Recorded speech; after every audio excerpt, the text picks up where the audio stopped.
Hello guys, welcome back to Christian Finance for your daily financial content. And today I would like for us to examine what would happen if China was to invade Taiwan. Now this whole controversy was reignited when Nancy Pelosi went to Taiwan, as I'm sure all of you guys have heard. Tensions now in that area are rising more than ever. Now as far as me giving my opinion on the sides involved, I'm really not in a position to do that. But all I want us to do here is to analyze what would happen economically if China was to actually go and follow through and invade Taiwan. Now just before I get into the bulk of the video, I just want to ask you guys to like the video, subscribe to the channel. I do these posts daily for you guys. It is a lot of hard work, but only thing I ask in return, just subscribe to the channel. Okay, so to fully put this into perspective, into how much of a global economic effect the China-Taiwan war could have, I want us to as frame use the Russia and Ukraine situation. Now, as we all know, because of the war, there have been many sanctions on gas, energy sectors in general, and the economy has definitely taken a hit because of what's going on of these two countries. However, I do want to bring something very important to mind, and that's that what we're seeing here as far as economically is very minuscule as far as what would happen if China and Taiwan were to go. So for example, right here, the total GDP of Russia at the end of 2020 was 1.48 trillion. Ukraine's GDP was only 155 billion. So both of them put together have about 1.6 trillion GDP. Now on the other hand, if we look at China alone, its GDP is 14.72 trillion, right? Taiwan is around 600 billion. So we have 1.6 trillion Russia, Ukraine. And then over here, China, Taiwan, we have over 15 trillion, right? So it's almost 10 times bigger. Now we also have to keep in mind that if this war was to take place, then the US will likely get involved, and that will be the two biggest powerhouse economically speaking, the US with 21 trillion and China with 15 trillion going at war, right? So you can only imagine the nasty stuff they're going to do to each other financially and economically.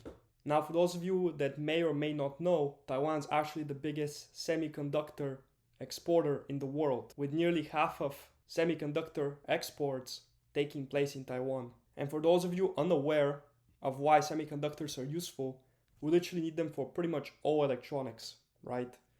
They're useful for computing, right? Which is very important. I'm sure you guys remember back in 2020 when there was the chip shortage, right? And phones got more expensive, cars couldn't be made for a little bit of time. This could have an impact 10 times worse of what happened back in 2020 when the pandemic was first going on. Now also, like I said, we use semiconductor chips for communication and for cell phones, household appliances, banking, super popular, healthcare, and transportation vehicles, right? Now another thing I want us to keep in mind is that Taiwan, essentially located in the Indo-Pacific Ocean, which has one of the busiest shipping routes in the entire world, having nearly 1/3 of all seaborne trade going through there. Now also I'd like to keep in mind that China itself, with its nearly 15 trillion GDP, has a huge role when it comes to technology. Their biggest exports are computers, phones, and machine parts. I do have to keep in mind, as I covered in a previous video, China's already somewhat in a difficult situation economically with the bank collapses, which in a province, 4 major banks stopped functioning properly and people couldn't get their money out of there, right? On top of that, they also have the whole real estate fiasco still going on, which once again I covered in a previous video. But yeah, we're not looking good from any angle. On top of that, obviously, we're still in the general macroeconomic situation. We still have inflation, interest rates increasing, especially here in the West, like Canada, US, European countries. On top of that, we already have supply shortages.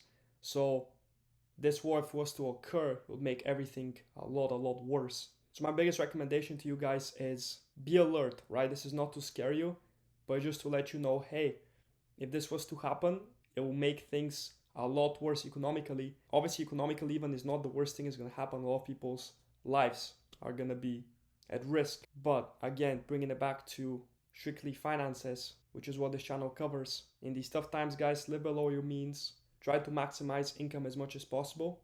And if you've already built your emergency fund, look for those good investing opportunities where you can take advantage, right? Hopefully once everything clears out, which I'm sure that even though, yes, right now, microeconomically, we're looking like we're in a terrible position, which we are.